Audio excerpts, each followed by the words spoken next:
Hello student, आज हम पढ़ने वाले हैं वर्कशीट नंबर 12। तो चलिए शुरू करते हैं। Worksheet number 12, read a response to riddles tongue twisters appropriately. इसका मतलब ये होता है बच्चों को तेज और सही पंक्चुएशन के साथ किस तरीके से पढ़ना है और इसमें कुछ पहेलियों का सही जवाब देना है। तो question number 1, read and say given tongue twisters as quickly as you can. ये ऐसे वाक्य हैं जो बच्चों तेज बोलने वाले वाक्य हैं, ऐसे वाक्य जिनको तेज बोलने से हमारी जीभ उलझती है। तो लेते हैं वाक्य नंबर 1, I ice cream, you scream, we all scream for ice cream. मैं चिल्लाता हूँ, तुम चिल्लाते हो, हम सब आइसक्रीम के लिए चिल्लाते हैं। यहाँ स्क्रीम और आइसक्रीम के साउंड से जीभ फिसलती है। Sentence number 2, I saw a kitten eating chicken in the kitchen. इसका हिंदी अर्थ ये होगा, मैंने रसोई में एक बिल्ली के बच्चे को चिकन खाते देखा। किटन, चिकन, किचन तीनों की साउंड मिलती जुलती है। Sentence number 4, four fine fresh fish for you. इसका हिंदी अर्थ ये होगा, तुम्हारे लिए 4 अच्छी और ताजी मछलियां। फॉर यहाँ एफ साउंड की प्रैक्टिस होती है। Sentence number 4, I wish to wash my Irish wrist watch. इसका हिंदी अर्थ ये होगा बच्चों, मैं अपनी आयरिश कलाई घड़ी धोना चाहता हूँ। इसमें विश, वॉश, रिस्ट इन शब्दों पे क्या होता है, जीभ घूमती है, इसलिए इनको बोल बोल कर हमारे को क्या करना है, अभ्यास करना है। सेंटेंस नंबर 5, शीला नीड्स सीना लीड्स। हिंदी अर्थ होगा, शीला को जरूरत है, सीना नेतृत्व करती है। नीड्स और लीड्स डी और एल की साउंड है, जो हम तेज तेज पढ़ने पर हमारी जीभ क्या होगी, उलझती है और कुछ शब्दों से फिसलती है। तो बच्चों ये सेंटेंस हम बार बार बोलेंगे और अभ्यास करेंगे तो हमारी जीभ से हमारे को शुद्ध उच्चारण बोलना सीखेंगे। तो हमें इनको बार बार सबको मिलकर एक साथ बोलना है और तेज तेज बोलना है। पहले आप इनको धीरे बोलोगे, फिर तेज बोलने की कोशिश करना, फिर मजे से प्रैक्टिस करना है इनकी सभी सेंटेंस की। क्वेश्चन नंबर 2, इसमें कुछ रिडल्स पहेलियां दी गई है और इन पहेलियों को पढ़ करके हमारे को एक शब्द में इनका आंसर देना है। Read the given riddles below and right there meaning in one word. नीचे दी गई पहलुओं को पढ़ना है और उनके एक शब्द में उनका आंसर देना है। Question number 1, what can travel around the world while staying in A corner. ऐसी क्या चीज है या ऐसा क्या है जो एक कोने में रखकर पूरी दुनिया घूम सकता है। ट्रेवल यानी यात्रा करना, अराउंड यानी चक्कर लगाना, वर्ल्ड यानी दुनिया या संसार, स्टिंग मतलब एक कोने में टिक करके पूरी दुनिया घूम सकता है। तो वो होता है बच्चों स्टैम्प, जो लिफाफा होता है उसके ऊपर एक डाक टिकट होता है और वो क्या होता है, एक कोने में लगा होता है। स्टैम्प लिफाफे के कोने में होता है और वह दुनिया घूम लेता है। Sentence number 2, during which month do people sleep the list. किस महीने में लोग सबसे कम सोते हैं। स्लीप मीन सोना, लिस्ट यानी कम से कम, मंथ यानी महीना, पीपुल यानी लोग। तो वो कौन सा महीना होता है सबसे कम सोने वाला, फरवरी महीना। फरवरी में सबसे कम सोते हैं क्योंकि फरवरी सबसे छोटा महीना होता है। Sentence number 3, what has hands but can note claim. इसके हाथ होते हैं लेकिन ताली नहीं बजा सकता। तो इसका आंसर होगा बच्चों क्लॉक। क्लॉक मतलब होती है घड़ी। तो क्लॉक के हैंड्स होते हैं पर वह ताली नहीं बजाती। Sentence number 4, what has a head and a tail but no body. तो बच्चों ऐसी क्या चीज है, हेड यानी सिर, टेल यानी पूंछ होती है, किसके पास सिर और पूंछ है लेकिन शरीर नहीं। तो ऐसी क्या चीज होती है बच्चों, कॉइन होता है। Sentence number 5, which word in the dictionary is slip incorrectly. Incorrectly का मतलब होता है गलत तरीका, डिक्शनरी का मतलब होता है शब्दकोश। शब्दकोश में कौन सा शब्द गलत लिखा होता है तो वो शब्द होता है इनकरेक्टली। बहुत ही मजेदार पहेलियां हैं बच्चों, इन रिडल्स को ध्यान से पढ़ो, हिडन मीनिंग को समझो, सिंपल आंसर सोचो। तो ये थी हमारी बच्चों वर्कशीट नंबर 12। अब नेक्स्ट करते हैं वर्कशीट नंबर 13। हेलो स्टूडेंट, आप देख रहे हैं explore Bharat official channel YouTube पर। आज हम पढ़ने वाले हैं वर्कशीट नंबर 13। तो चलिए शुरू करते हैं worksheet number 13। Read texts with comprehension main idea appropriately, मतलब ध्यान से पढ़ना, कहानी को समझना और सवालों के जवाब देना। तो एक छोटा सा हमारे को ये पैसेज दिया गया है, इस पैराग्राफ को पढ़ना है। पैराग्राफ को पढ़ने के बाद नीचे दिए गए क्वेश्चन के आंसर देना है। तो चलिए शुरू करते हैं इस पैराग्राफ का हिंदी अनुवाद। Read the paragraph carefully and answer the question given below. इस पैराग्राफ को ध्यान से पढ़ना है और नीचे दिए गए प्रश्नों के उत्तर देना है। A rich man live in a small town in Rajasthan. एक अमीर आदमी राजस्थान के एक छोटे से शहर में रहता था। स्मॉल यानी छोटा, टाउन यानी कस्बा, राजस्थान, लिव यानी रहना, रिच यानी अमीर आदमी। One day a brought home two large and juice mango. एक दिन वह घर दो बड़े और रसीले आम लेकर के आया। ब्राउट यानी खरीदना, घर, होम यानी घर, मैंगो यानी आम। He given them to his servant and said Ramu take these to the kitchen and cut them. उसने वे आम अपने नौकर को दिए, सर्वेंट यानी नौकर, और कहा, सेड रामू, उन्होंने रसोई में ले जाकर काट देना। कहा कि इन्हें रसोई में ले जाकर के काट देना। Make 2 cups of coffee to a friend of mine will be coming soon. 2 cup coffee भी बना देना, मेरा एक दोस्त जल्द आने वाला है। कमिंग सन का मतलब जल्द आने वाला है, फ्रेंड यानी दोस्त, कॉफी यानी कॉफी, मेक यानी बनाना। Ramu cut the mango with the knife and put 1 piece in his mouth. Ramu ने चाकू से आम काटे और एक टुकड़ा अपने मुंह में डाल लिया। How sweet it tests. ओहो, यह आम कितना मीठा है। आहा, यह आम कितना मीठा है। If I it just 1 more piece the master will never now he thought. अगर मैं बस एक और टुकड़ा खा लूं तो मालिक को कभी पता नहीं चलेगा। In a few minutes the plate was empty. कुछ ही मिनटों में प्लेट खाली हो गई। एम्प्टी यानी खाली होना। Ramu plate at little frightened. Frightened यानी भयभीत होना। रामू थोड़ा डर गया।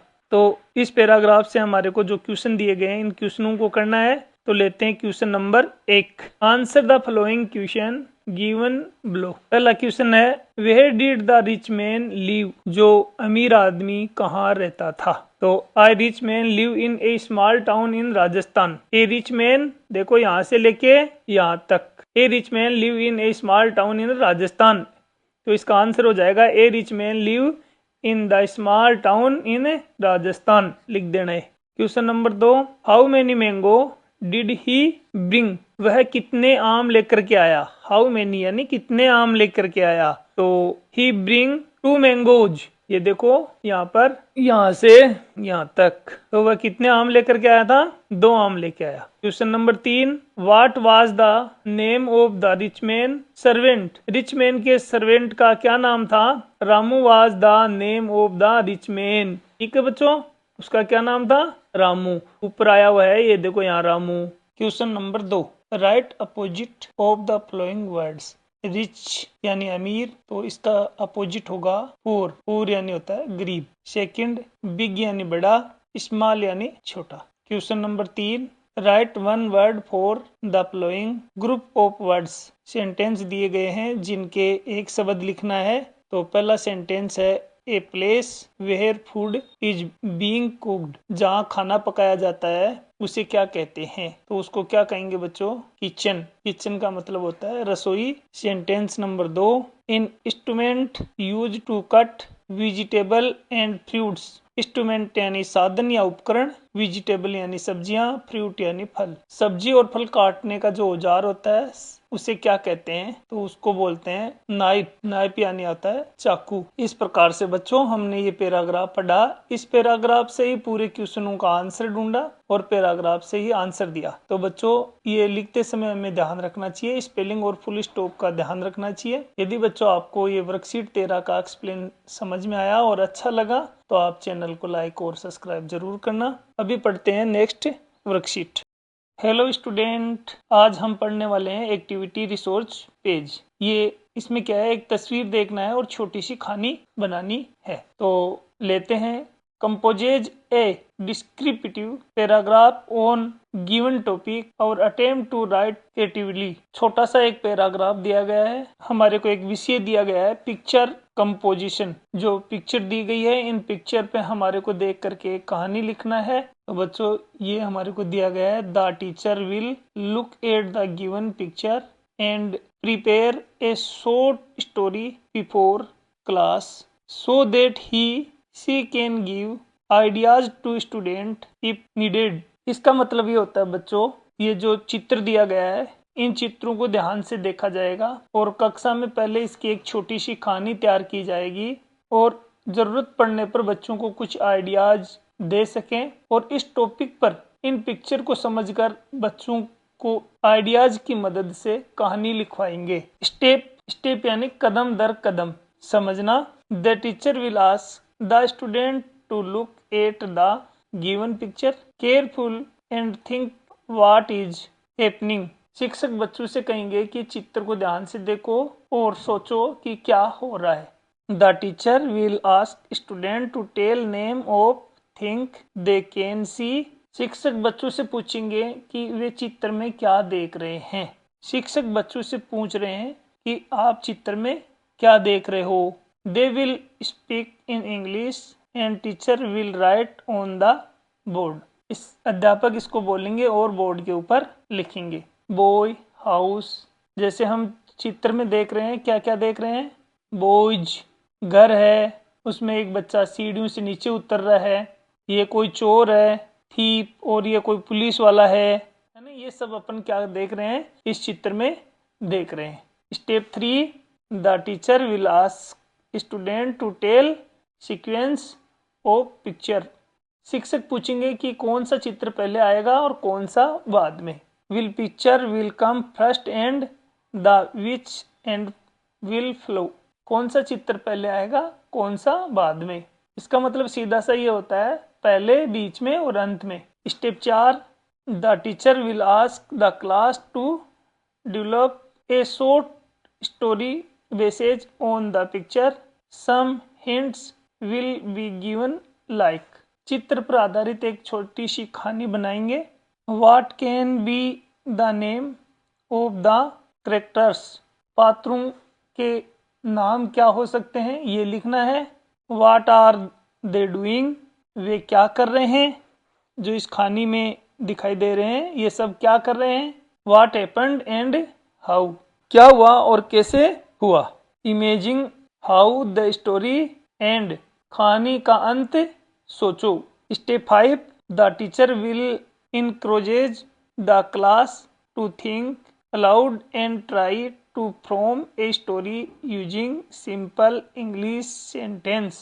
बच्चों को बोलेंगे कि आप इन पे सोचें और एक कहानी बनाए, सिंपल सेंटेंस बनाएं। 6, the teacher will write the story on the board and ask the student to write it in their notebook। इस कहानी को अध्यापक पूरी बोर्ड पे लिखेंगे और बच्चे उसे अपनी कॉपी में उतार लेंगे।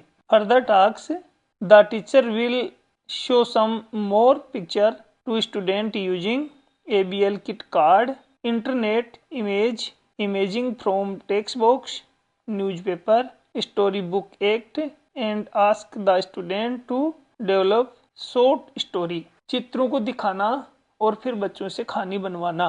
ये हमारे को कुछ इंस्ट्रक्शन दी गई थी बच्चों।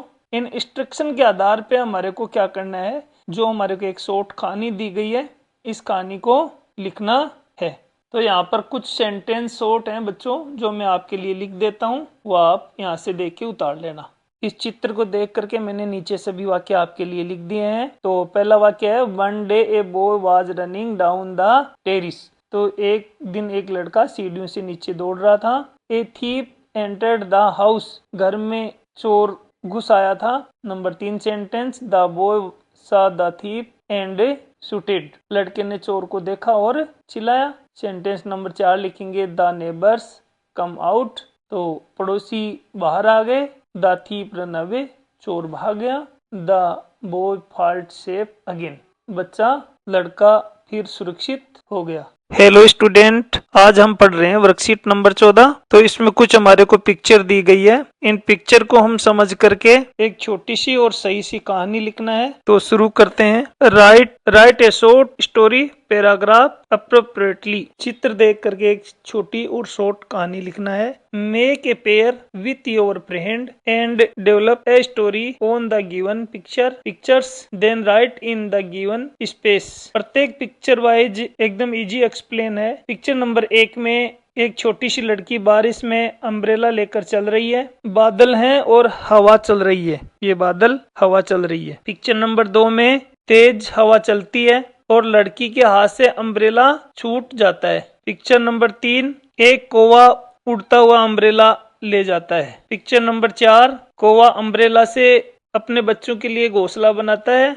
और बच्चों को सुरक्षित रखता है। अभी अपन इस कहानी को पूरी को एकदम सिंपल सेंटेंस में लिखेंगे। One day A small girl was walking in the rain with an umbrella, एक दिन एक छोटी सी लड़की बारिश में छाता लेकर चल रही थी। Soon the wind started blow and her umbrella flew away, अचानक तेज हवा आती है जिससे उसका अम्ब्रेला हाथ से छूट जाता है। Just a time a crow come there and catch her umbrella, उसी टाइम पर एक कौवा आता है, अम्ब्रेला को पकड़ लेता है और it's Clough and took its away, और उसे ले जाता है। It made a nest for her children, अपने बच्चों के लिए उसका घोंसला बनाता है। Use this umbrella it way very happy, और वह बहुत खुश होता है। इस कहानी का ये छोटा सा सार था बच्चों। हमने पिक्चर देखा, पहले क्या हुआ, फिर क्या हुआ, आखिर में क्या हुआ, शॉर्ट सेंटेंस लिखे और लास्ट में हमने फुल स्टॉप का प्रयोग करते हुए छोटी सी कहानी लिख दी। आप यहाँ से देख के लिख लें। अगर आपको पिक्चर स्टोरी राइटिंग और क्लियर समझ में आया तो लाइक और सब्सक्राइब जरूर करें चैनल को। मिलते हैं नेक्स्ट वर्कशीट में। धन्यवाद बच्चों।